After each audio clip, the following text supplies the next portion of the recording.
Hey everyone, it's Blake. Welcome in to episode number 9 of our Exploring the CVerse series here in TEW 2020.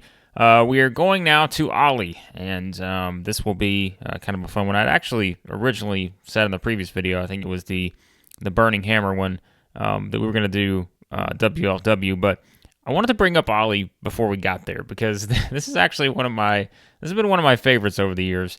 And so I was just kind of playing around with it. I was like, you know what, let's just jump right into OLLIE because this is kind of a fun spot for them, and not necessarily a fun spot at times, maybe more challenging than it's ever been. But I did want to kind of jump in and look at them next in our series. But quickly, as always, I appreciate you guys. There continues to be a lot of people who are going back and watching the WWE series. Of course, we're almost 100 episodes into that one.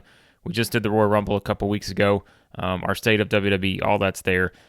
And again, I appreciate it. It's fun to see people go back and kind of watch this either for the first time or maybe some of you I know actually have been rewatching it, which is another fun thing to think about. But I do really appreciate it because it is, the series we've certainly put the most work into here on the channel, kind of our flagship one.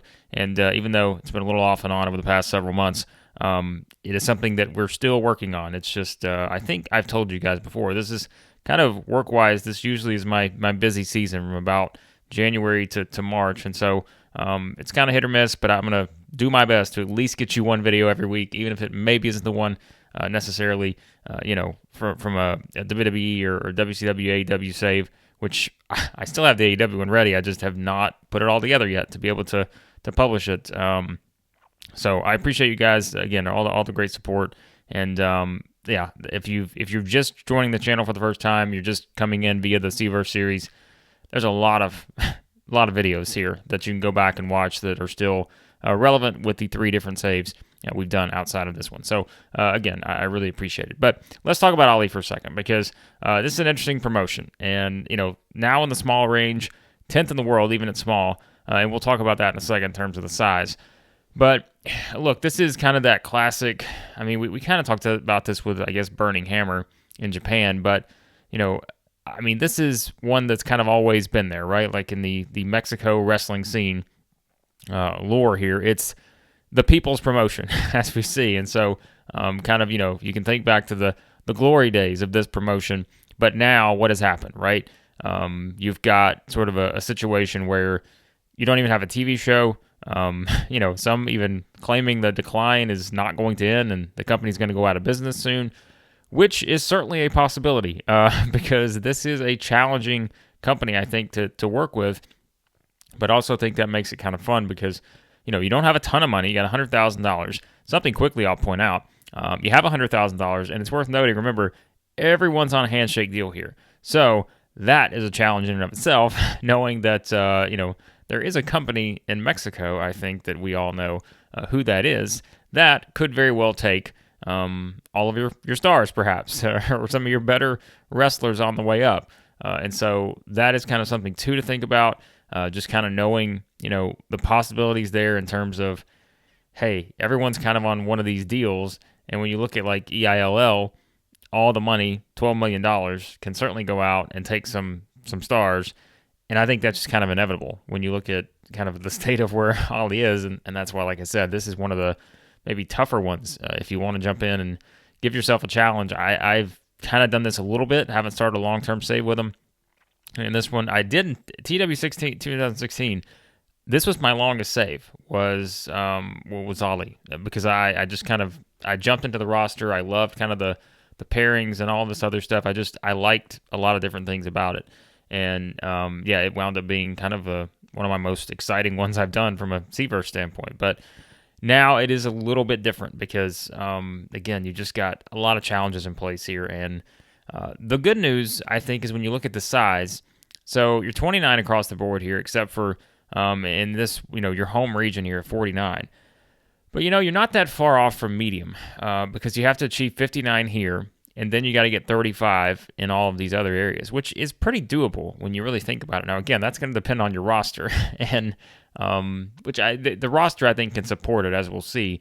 There are some overstars, and there's some good young talent that's on the rise, but that is part of the issue here. Is it's really trying to figure out what your roster is going to look like, but there's also some things in place that help you a little bit, right? Because OLLIE does have, the alliance situation where they can trade talent. They can, you're obviously a part of the Confederation of the Territories. So, you have all these different promotions. CZCW, you've got IPW, MAW, and New York City Wrestling as well that you can trade talent with. So that's something that's always at your disposal there. So that kind of helps a little bit.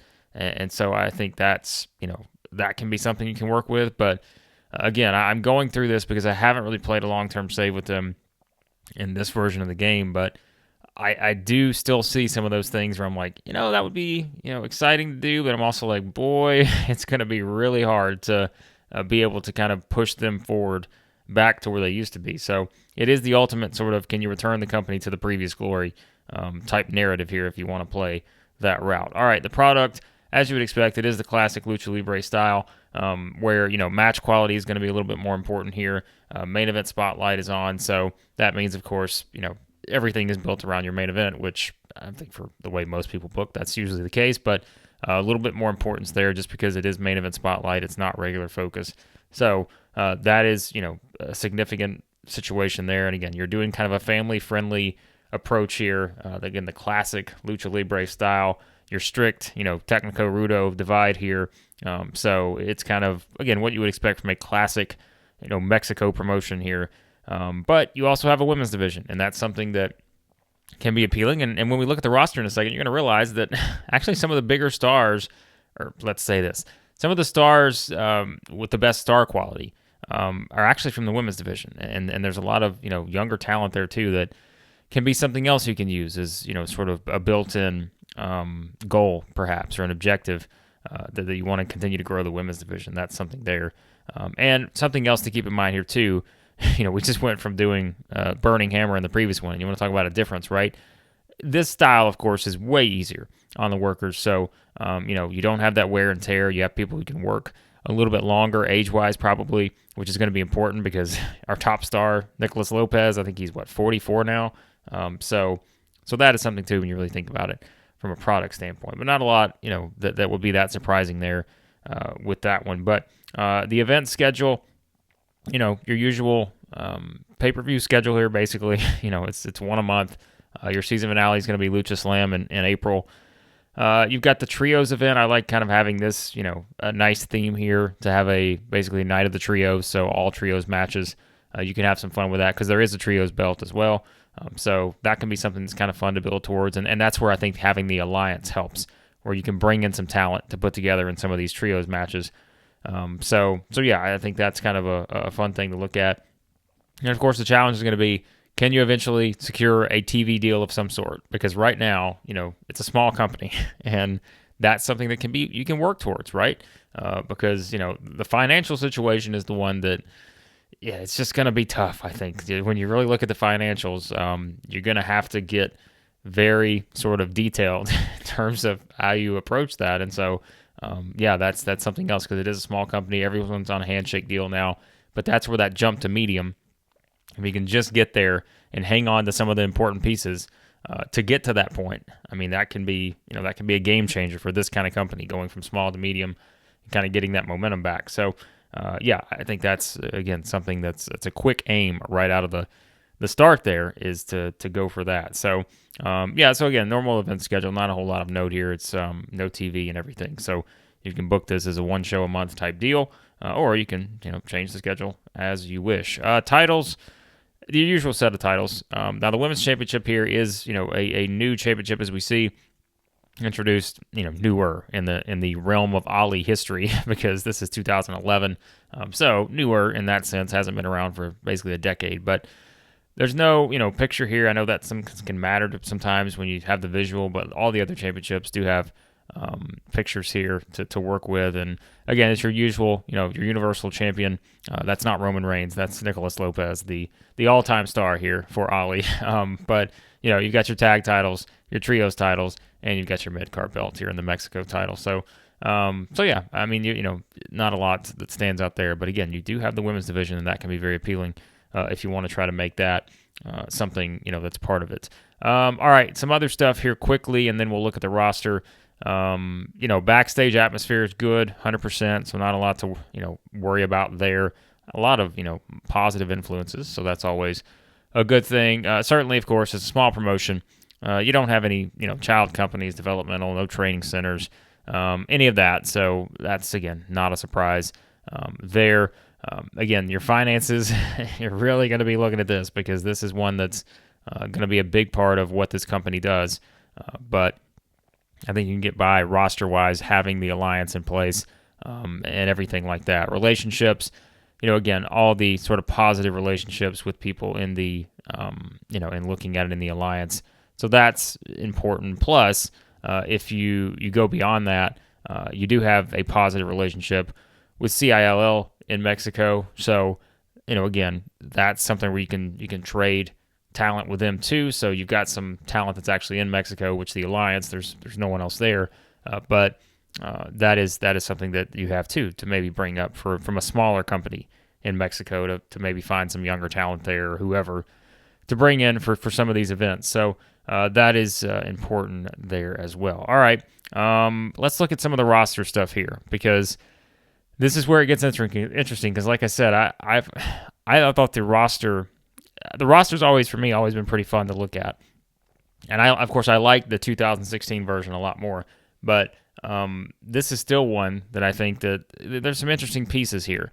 And again, you look at kind of the ages. That doesn't really necessarily matter a lot here because you also have to remember some of these guys may not be on the roster very very long, depending on kind of if EILL starts splurging for talent, which is going to happen, and you have no one locked into a deal of any sort. So that's something that can happen. Again, I don't know I just assume that's certainly part of the possibilities.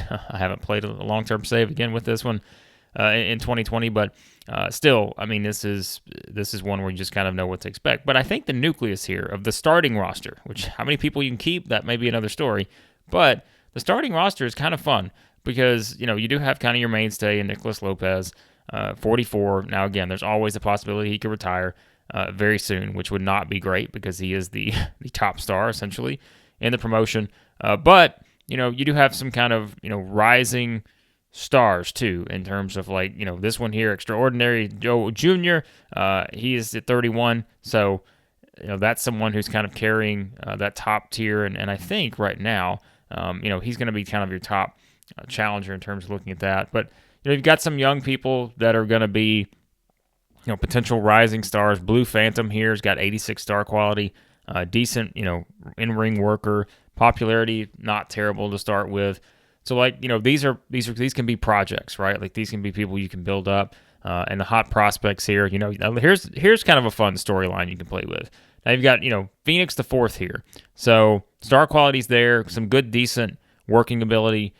And this is where, as I always say, like the bios, especially in these kind of promotions, can really help. I like the mask. You guys know that. I've talked about that before. I think the mask can bring a little more immersion into, playing and just kind of the visual aspect of it. But, the lineage of the Phoenix, right? Like, which we have when we look at the roster here. I think, who are the others that are already there? Is Phoenix the second? We're going to look at this real quick because it's going to bug me if I don't.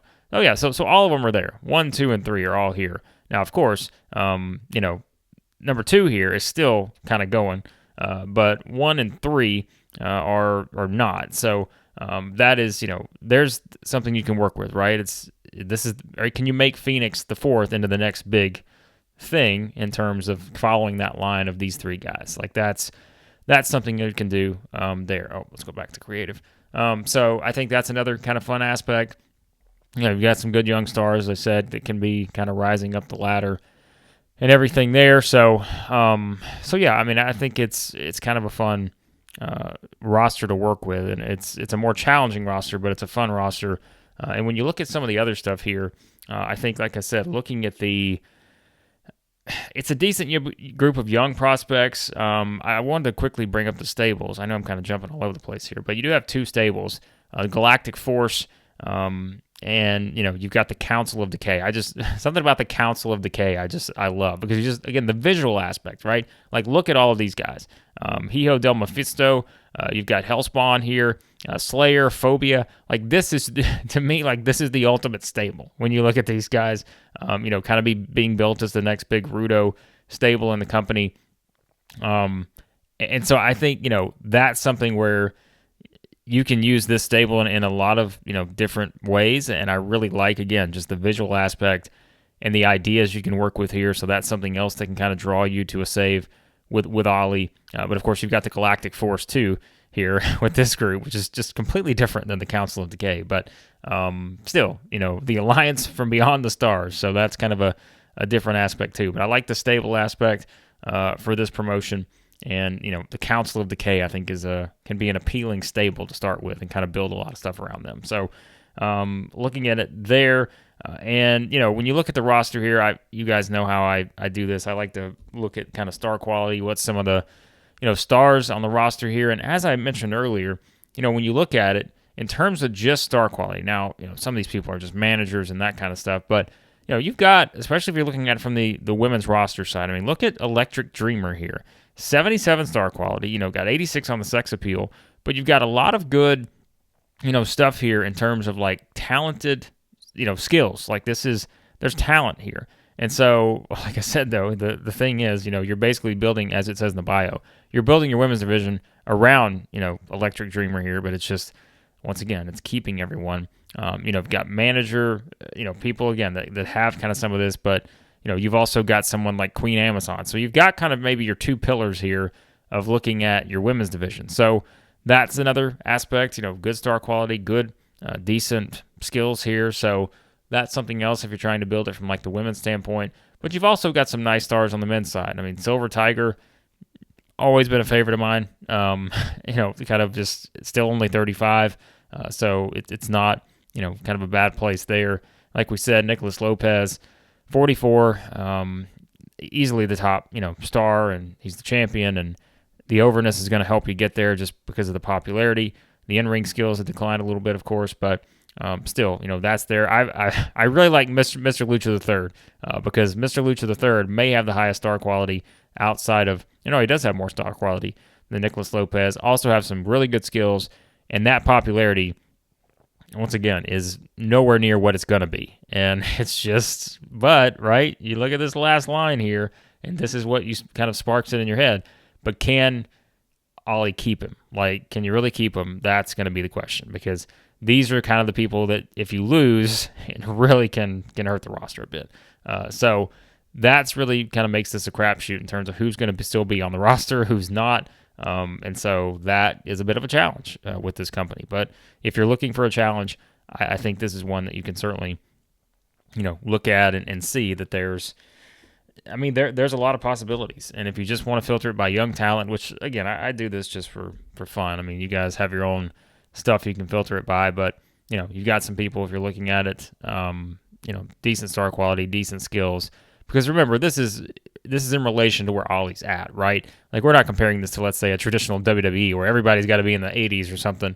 No, like, these numbers are actually good just to increase the popularity, but have better matches, those kind of things. So you can kind of look down the roster and see a lot of people there that can perhaps pull that off. So, it's not a big roster. It's just kind of it's a roster that by no means will be your same roster maybe even a month into the save, because I think it's just inevitable that there are going to be some talent that's stolen away, and that's where you can use the Alliance, the Confederation of the Territories to still be able to put on good matches, put together shows that can increase your popularity, and that's the goal. Like, you just got to build that momentum back up, because 29% momentum, not a lot of money. But like we said earlier, you're not that far off from making that jump. It's just, can you get there given what the roster could look like? But again, you never know how that's going to play out, right? So, hey, if you keep the nucleus of your roster, there's a chance to get there pretty quickly, knowing that you've got kind of the monthly, events, and it's just, you can bring in talent from the outside to kind of help boost some of that. So I think there's a lot of flexibility with this company, but it's still, financial issues, momentum issues, roster issues potentially. But I still view this as one that I find appealing, just from my standpoint of how I want to play. If I don't just want to go with one of the big companies and, I want to give myself a challenge, this would be one of the top ones on my list, because, and for me, it's probably a bias thing, because I've always enjoyed playing as this company in a variety, of different iterations of TEW, but this is still one I think that if you're just looking for kind of a fun challenge, I think that OLLIE can provide that.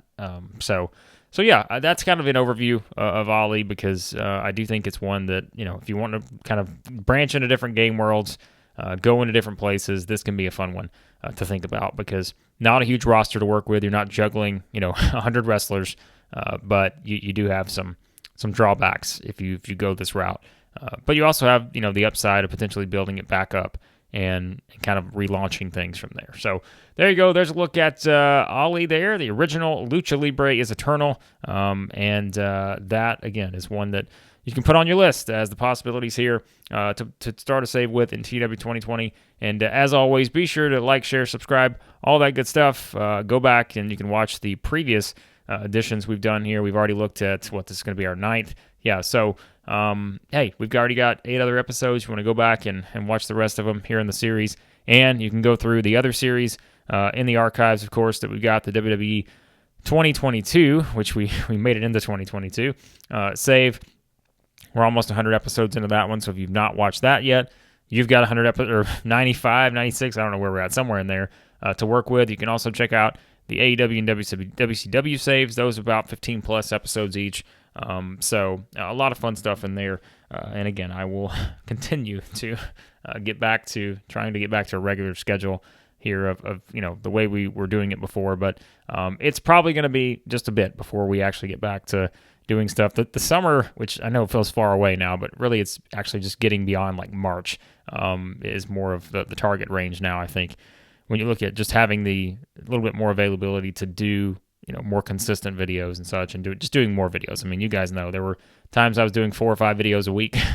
That's probably not during this stage right here, but it is something that's what we're kind of aiming to get back towards once the work schedule here, just in this range of these first several months of the year, once it slows down a little bit. So, but again, I appreciate you guys as always. And on the next episode of our Exploring the CVerse series, we will go back to Japan, and we'll go back to the one we were going to do last time, and we will look at World Level Wrestling, WLW.